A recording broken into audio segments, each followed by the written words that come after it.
WHO ने monkey pox को global health emergency announce कर दिया है और ये सुन के काफ़ी लोग घबरा गए हैं। आज मैं आपको बताने वाला हूँ सच में आपको मंकी पॉक्स से डरने की ज़रूरत है या नहीं।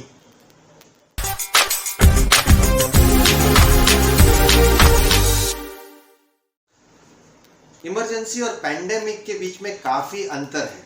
WHO एक ऐसी ऑर्गेनाइजेशन है जिन्होंने पिछले कुछ सालों में जो पैंडेमिक पूरी दुनिया में आया है उसकी अनाउंसमेंट की है, लेकिन इसी के अलावा WHO अलग अलग समय पे दूसरी जो बीमारी है दुनिया में फैलती है इसके बारे में भी इंफॉर्मेशन काफ़ी कंट्रीज को देती रहती है और इसमें लेटेस्ट है मंकी पॉक्स। अचानक क्या हो गया मंकी पॉक्स के बारे में कि WHO ने इसे ग्लोबल हेल्थ इमरजेंसी बता दिया। अगर मैं आंकड़ों में कहूँ तो पिछले 2-3 महीने में 70 से 80 कंट्रीज में 16 से 17 हजार मंकी पॉक्स के केसेस पाए गए। अगर कंपेयर करें तो इंडिया में हर साल लाखों टीबी के केस मिलते हैं, लेकिन उसे इमरजेंसी नहीं बताता है WHO। इसका बड़ा कारण यह है कि WHO ज़्यादातर एंडेमिक डिजीज को इमरजेंसी नहीं बताता है। मतलब अगर कोई बीमारी कोई कंट्री में ही लिमिटेड है तो उसे वो इमरजेंसी नहीं बताता है। हालांकि ये गलत है, लेकिन ये कई सालों से WHO करते आया है। अफ्रीकन कंट्रीज में पिछले कई सालों से मंकी पॉक्स का वायरस लोगों को इन्फेक्ट करता है और अफ्रीकन कंट्री में मंकी पॉक्स काफ़ी कॉमन है। जैसे इंडिया में टीबी कॉमन है, वैसे अफ्रीका में मंकी पॉक्स काफ़ी कॉमन पिछले कई सालों से था। लेकिन अचानक पिछले 2-3 महीनों में जो अफ्रीका वाला एंडेमिक मंकी पॉक्स दूसरी कंट्री में मिलने लगा, स्पेशली यूरोप और अमेरिका जैसे डेवलप कंट्री में मंकी पॉक्स के केसेस पाए गए। इससे अचानक WHO सतर्क हो गया और उसे लगा कि अगर ये बीमारी अफ्रीका से निकल के दूसरे देशों में जा रही है तो ये फैल सकती है। और यही ध्यान में रखते हुए 2-3 महीने पहले भी कुछ वार्निंग WHO ने दी थी, लेकिन ज़्यादातर कंट्रीज ने इसे ध्यान से नहीं लिया और जो एयरपोर्ट पे चेकअप होना चाहिए वो ठीक से नहीं हो रहा था। तो बाकी कंट्रीज को इसकी सीरियसनेस दिखाने के लिए, बताने के लिए WHO ने इसे इमरजेंसी वर्ड इस्तेमाल किया है और यही वर्ड के इस्तेमाल से जो बाकी की कंट्री है जो एयरपोर्ट पे ज़्यादा ध्यान नहीं देते हैं, चेकअप्स नहीं करते हैं, उन्हें मैसेज मिलेगा कि भाई उन्हें मंकी पॉक्स वाले लक्षण वाले जो ट्रैवलर्स है उन्हें आइसोलेट करना है और अपने देश में नई बीमारी आने से रोकना है। क्योंकि जो मंकी पॉक्स है वो इंडिया में भी ज़्यादातर नहीं मिलता है, लेकिन पिछले कुछ दिनों में केरला से शुरुआत होकर दिल्ली वगैरह ऐसे 4-5 केसेस अब इंडिया में भी हमारे सामने आ गए हैं। तो यही ध्यान में रखते हुए WHO ने कहा है कि मंकी पॉक्स एक ग्लोबल इमरजेंसी है। मंकी पॉक्स के लक्षण में सबसे पहले ज़्यादातर बुखार आता है और इसके साथ बदन दर्द, सर दर्द, कमजोरी, थकावट भी हो सकती है। 4-5वें दिन पे चेहरे पे, हाथ पे और पैरों के तलवों पे बड़े बड़े दाने आ सकते हैं। ये दाने चिकन पॉक्स के दानों से अलग होते हैं। जो चिकन पॉक्स के दाने हैं वो छोटे होते हैं और पानी भरा हुआ रहता है ज़्यादातर, लेकिन जो मंकी पॉक्स के दाने हैं वो बड़े अंगूर के दाने जितने बड़े हो सकते हैं और उसमें पानी या तो सफ़ेद कलर का पस जमा होता है। तो ये टिपिकल मंकी पॉक्स के दाने हैं और वो ज़्यादातर फेस पे, हाथ पे और पैरों के तलवों पे रहते हैं। चेस्ट पे, बैक पे ये दाने मंकी पॉक्स के ज़्यादातर केसेस में नहीं आते हैं।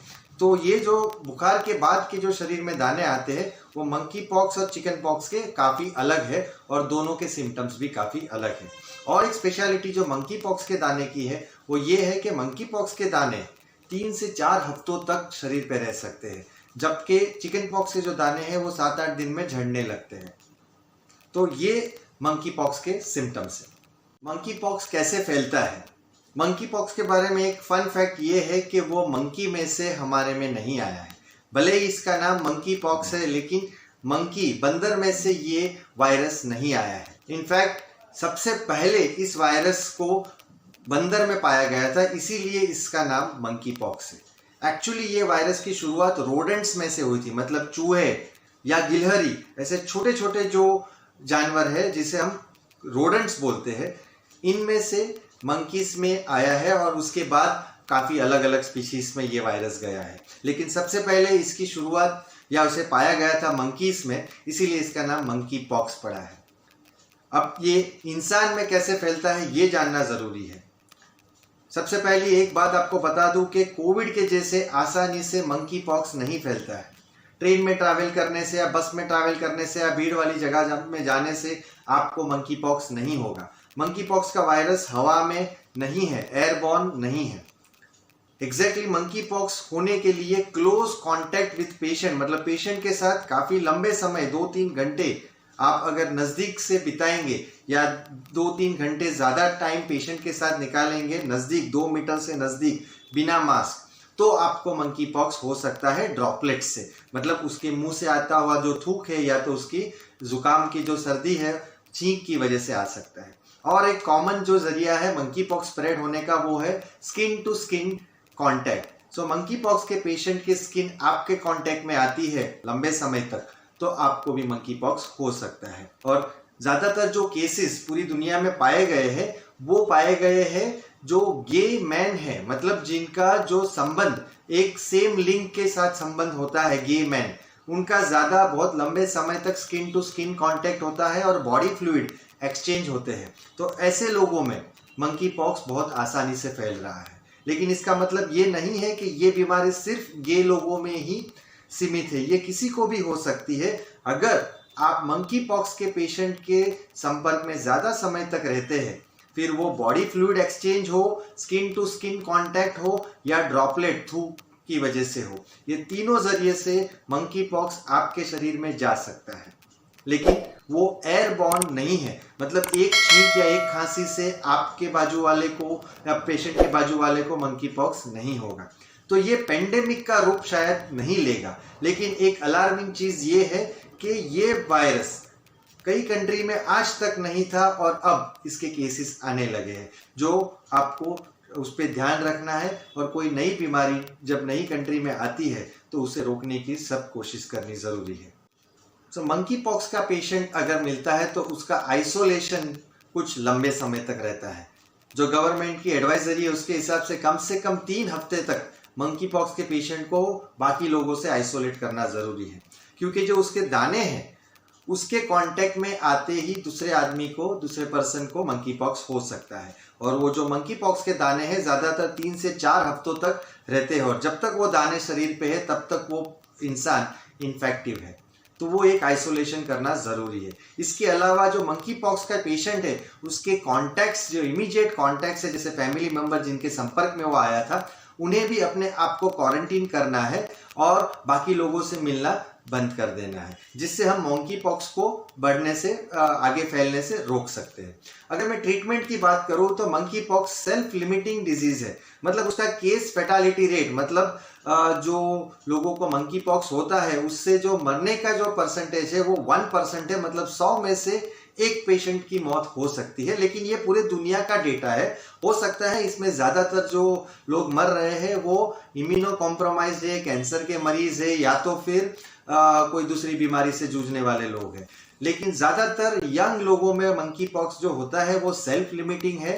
सिर्फ सिम्टोमेटिक ट्रीटमेंट, मतलब बुखार की ट्रीटमेंट, दर्द की ट्रीटमेंट, जो खुजली होती है दानों में उसकी ट्रीटमेंट देने से ही पेशेंट 2-3 हफ्तों में ठीक हो रहा है।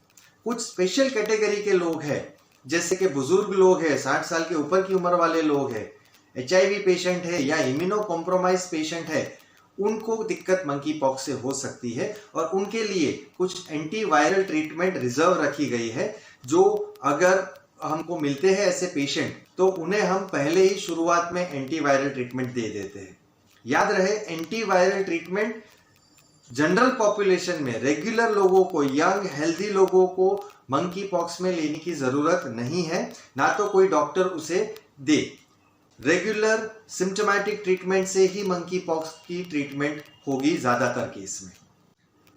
और एक चीज का ध्यान रखना है कि जो पेशेंट के बॉडी फ्लूइड्स है, जैसे थूक है, जुकाम वाला पानी है, पसीना है या यूरिन है और बाकी जो बॉडी फ्लूइड है, वो मंकी पॉक्स के वायरस को फैला सकते हैं। तो जो आइसोलेटेड पेशेंट है उसका जो कमरा है उसमें इस्तेमाल की गई चीज, जैसे बेडशीट है, तौलिया है, उसके कपड़े है, बर्तन है, उसे प्रॉपरली सैनिटाइज करना जरूरी है। बाकी लोगों के साथ उसको कांटेक्ट में नहीं आना है।